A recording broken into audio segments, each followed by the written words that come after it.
Hey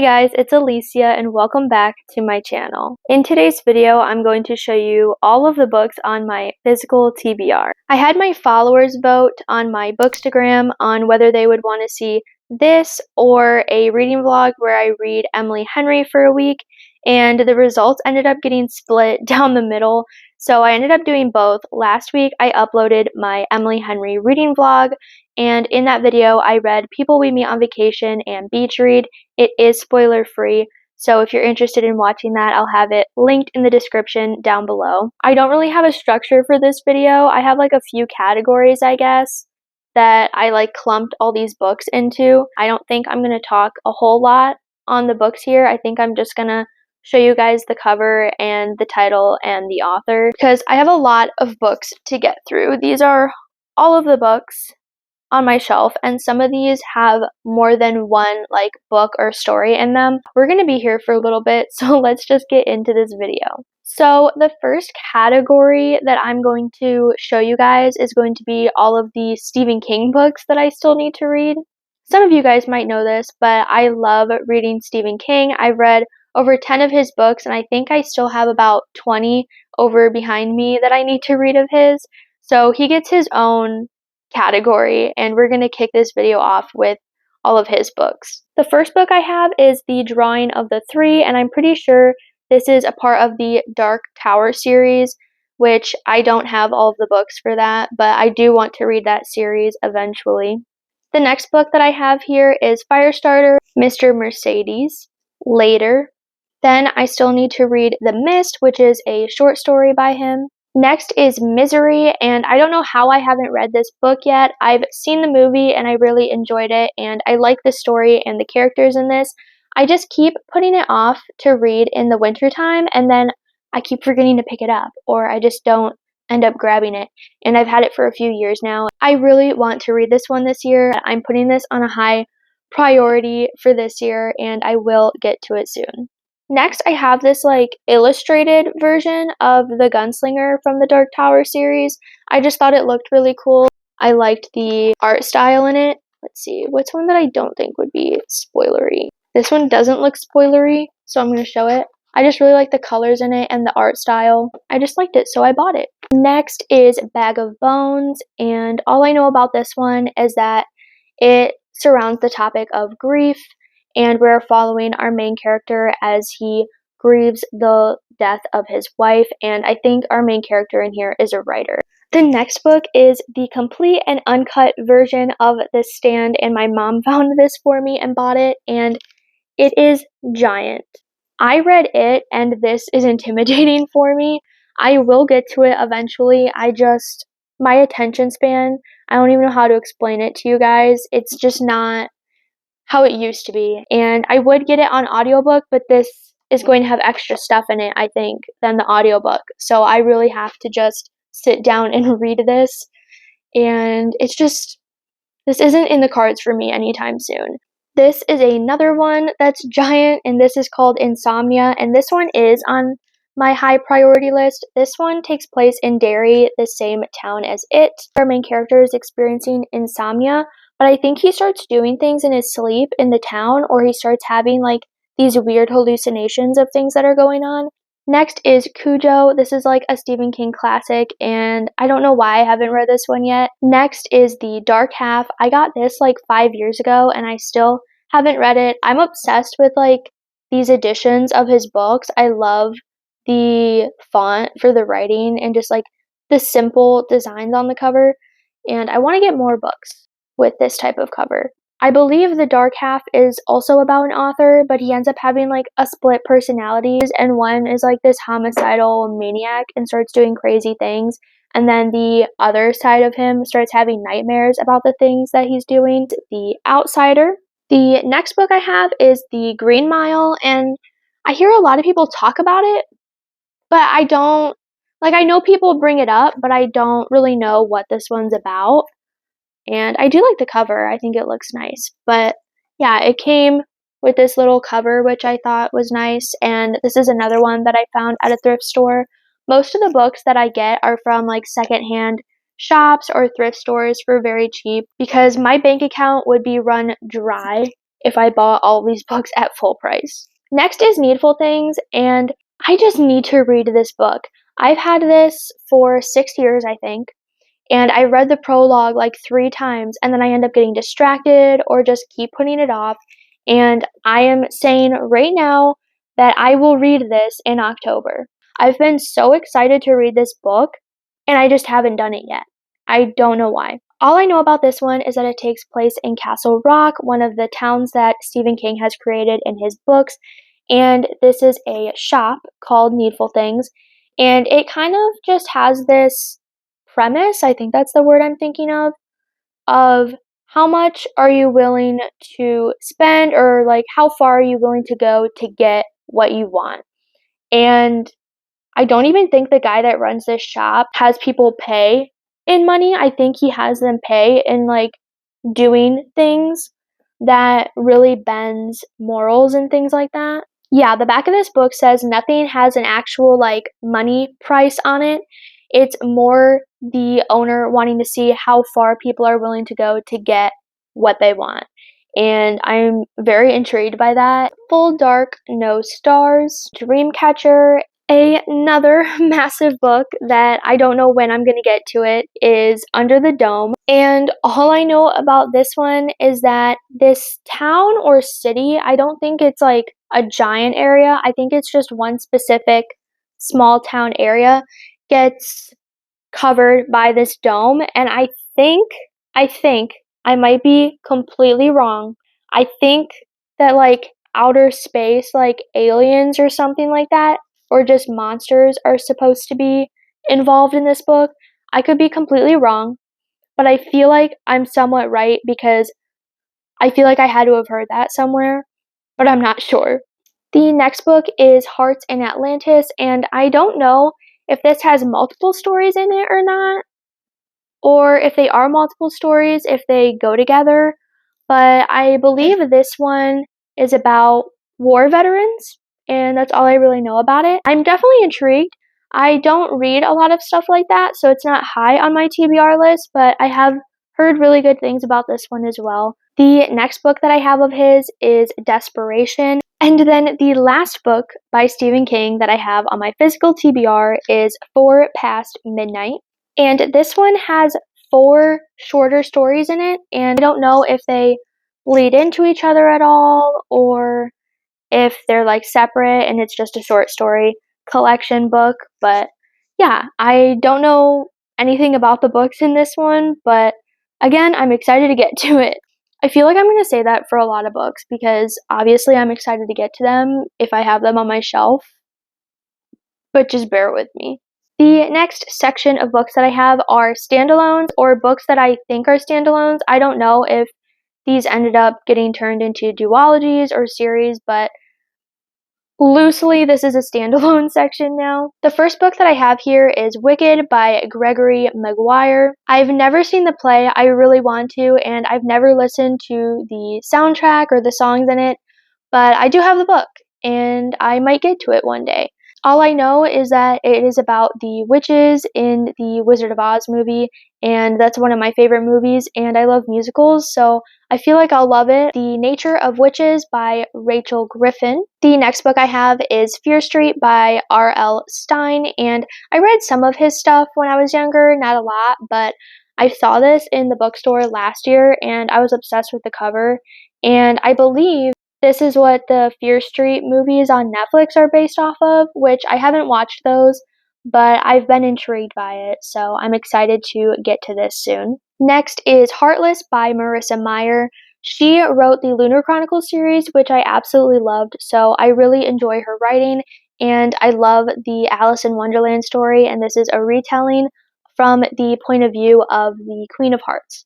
So I think that'll be really fun to get to. The next book is The Night Circus by Erin Morgenstern. This is a fantasy book following a traveling circus, and there's magic and romance, and that's all I really know about this one. Next is If You Could See the Sun by Anne Liang, I think is how you say it.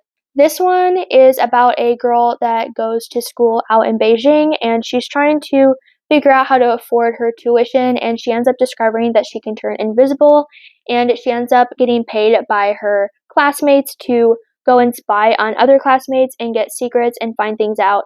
That's all I know about this one, but I really like the premise of this. It sounds very interesting. Next is Roseblood by A.G. Howard. I've had this on my shelves for a few years now. This author wrote a retelling of Alice in Wonderland that I recently reread. I also read another standalone book of hers called Stain, and I really enjoyed that one. That one was a Princess and the Pea retelling, and this one is a Phantom of the Opera retelling, which I've never read that or seen the movie for that one either, but I am intrigued to pick this one up soon. The Cloisters by Katie Hayes. This next stack, I'm pretty sure this whole stack here, are all first books in a series that I haven't read yet, which is a lot actually, worse than I thought. So let's make our way through this stack. First up is Once Upon a Broken Heart by Stephanie Garber. All I know about this one is that it is a fantasy book with a romance involved, but I've heard amazing things about this, especially the second book. I think that one's called The Ballad of Never After, and I think a third book was announced. So as of right now, this is going to be a trilogy. I don't know if there's going to be more or not, but I am really excited to get to this because I just hear so many good things about it. Next is Six Crimson Cranes by Elizabeth Lim. All I know about this one is that it is fantasy, there's magic in this book, and our main character, her brothers end up getting turned into cranes, and she's trying to figure out a way to turn them back. Next is The Looking Glass Wars by Frank Better, and technically I read this book before, but it's been so long. I read it in middle school. This is another Alice in Wonderland retelling. I remember absolutely loving this, and this is a part of a series. I don't remember how many books are in it, but I do want to reread this eventually and possibly get the rest of the books in the series. Next is A Grave Mercy by Robin Lefevers. I think that's how you say it, Lefevers. And I remember buying this, I think I was like a freshman in high school. Still haven't read it. I'm 20 now. I'm going to be 21 in a few months here. So I've had it for a while, and I think this is a trilogy. I might be wrong. I know there's at least 3 books in this series. This takes place in the 15th century, and our main character is trying to run away from an arranged marriage, and she ends up stumbling into this place full of nuns, but they're actually assassins. And that's all I needed to know to buy this, and I'm still very intrigued by the story, but this one's also a little big, so I haven't gotten to it yet. But actually, now that I'm looking at it, the writing in here is not small at all. Maybe I'll get to this soon. Next is Daughter of the Moon Goddess by Sue Lynn Tan. Next is A Great and Terrible Beauty by Libba Bray. Technically, I read this book as well. I didn't read the other books in this series like I did for that Alice in Wonderland retelling, but I remember loving this. I also read this when I was younger, and our main character is going to a boarding school, and supernatural things are going on at this boarding school, and she starts having visions of things, and yeah, I don't know. I'm glad that I don't remember a whole lot, just like the basics, because I like rereading things and not remembering all the specific details, so I do want to read this soon. Okay, guys, do not come for me, but I haven't read the Clockwork Angel series or anything by Cassandra Clare before. I could not tell you anything about this book. I bought it so long ago. I just know that this series is very loved, and I do want to get to it at some point, and it is a fantasy series. That's all I know. Next is The Diviners, and this is also by Libba Bray, and it takes place in New York in the 1920s, and this also has to do with the supernatural. Next is All Our Hidden Gifts by Caroline O'Donoghue. Next is Emily Wilde's Encyclopedia of Fairies by Heather Fawcett. And again, I don't know much, just that it is a fantasy book and there's like an academic rival situation in here. So I think there is some romance, but it's not a main part of the plot. A lot of people said that this is a cozy read and perfect for cozy vibes or the fall time. So I've been waiting to read this, but I do want to pick this up very, very soon. Next is The Beautiful by 𝑗𝒐𝒐. I don't know much about this. I believe there's at least 3 books in this series, and all I remember is that it takes place in New Orleans, and there's supernatural elements. There's vampires in here, I think werewolves, and it very much gave me Vampire Diary vibes, or the Legacies, the originals, and that is why I ended up buying this. Next is Wicked Saints by Emily A. Duncan. I don't know anything about this, just that it's fantasy. I almost unhauled this, but I have a really hard time unhauling books without even giving them a chance, and I know younger me wanted to read this for some reason, so I feel like I owe it to her to finally read this, considering I've held on to it for so long. Next is The Atlas 6 by Olive Blake. I've heard very mixed things about this. When I first bought it, I was only hearing positive things, and then after I bought it, I've been hearing a lot of people say they didn't enjoy it. But for the most part, I feel like people like Olive Blake's writing, so I don't know. I feel indifferent now about picking this up. Next is Divine Rivals by Rebecca Ross, and I'm really, really excited to read this. All I know about this is that there's a war going on between gods, and our 2 main characters are writers, and they're writing to each other, and it is a fantasy romance, and just all the things I've heard about it, I've heard really good things, and the synopsis intrigues me. I can't wait to read this one. Now, the last stack has manga, classics, and some books in a series that I still need to finish, and I think that's sums up this stack. So let's get into it. These first 2 books are the last 2 books in the Game of Thrones series by George R.R. Martin. Once I started reading this series, I realized that the book series was never finished or completed, so that is a little annoying. But I'm still reading it. This one is A Feast for Crows, and this one is A Dance with Dragons. I've only watched like 1 episode of the TV show, but I'm really loving this book series. I love the characters, I love all of the point of views that we get, and it's just so interesting. And I never really know what to expect with this series. It's always all over the place, and I love that. These books are pretty long, so it takes me a while to get through, but I listen to an audiobook while I read along, and it helps me get through them faster. But I'm thinking I can read these 2 before the end of the year. So I'm really excited to finish this before the year is over.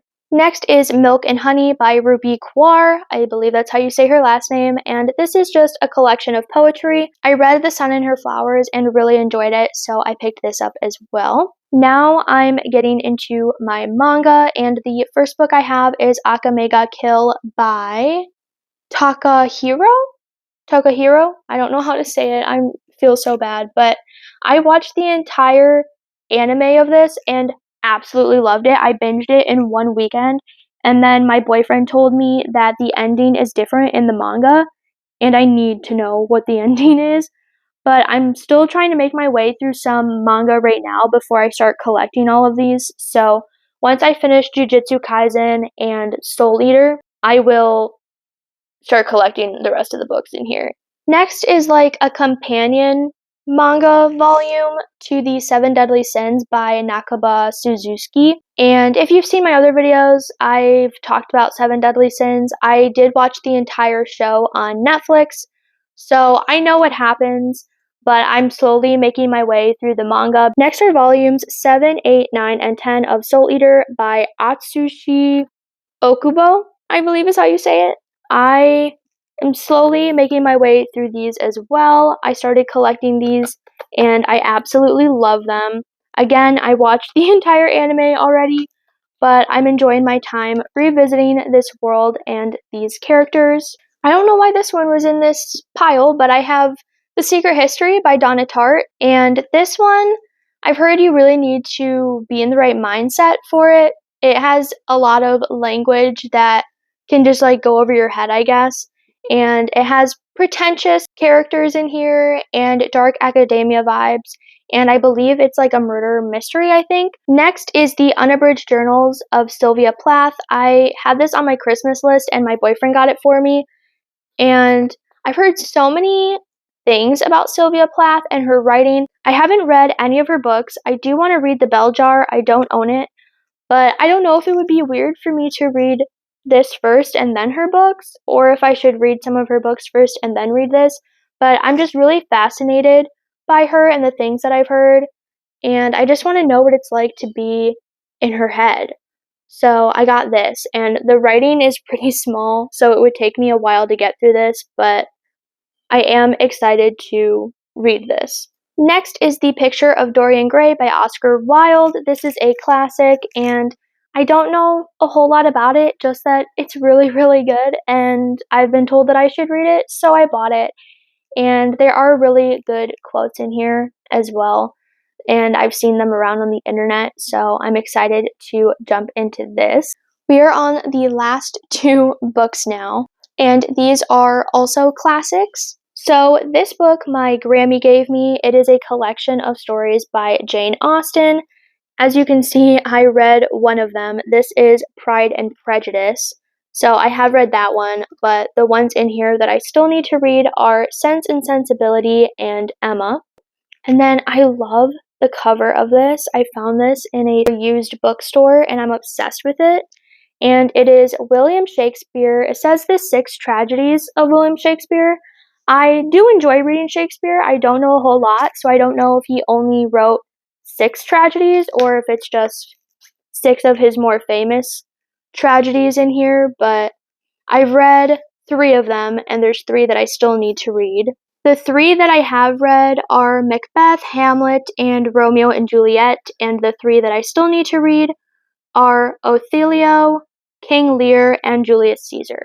Alright guys, those were all of the books on my physical TBR. I'm going to count them all real quick and let you know the total in a second. Alright, I have 57 books on my physical TBR. I only counted the physical books in front of me. I didn't count extra for like the 2 in the Jane Austen or the 3 in the William Shakespeare, and if those are short stories or not, and some Stephen King books. So I have like over 60 stories technically that I need to read, but 57 physical books here next to me. I hope you enjoyed this video. I know quite a few people were wanting to see this, so I hope you liked it. I hope you guys are having a good day whenever you're watching this, and I will see you in the next video. Bye!